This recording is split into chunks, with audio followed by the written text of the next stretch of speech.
babatiin ko lang ng advance happy birthday sa October 26, yung isa sa pinaka-successful kong high school classmate and batchmate. So, advance happy birthday kaya Miss Carla Parilla sa October 26.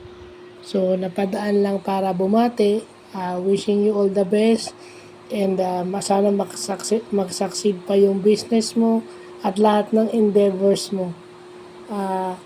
Proud to have observed your rise as an individual.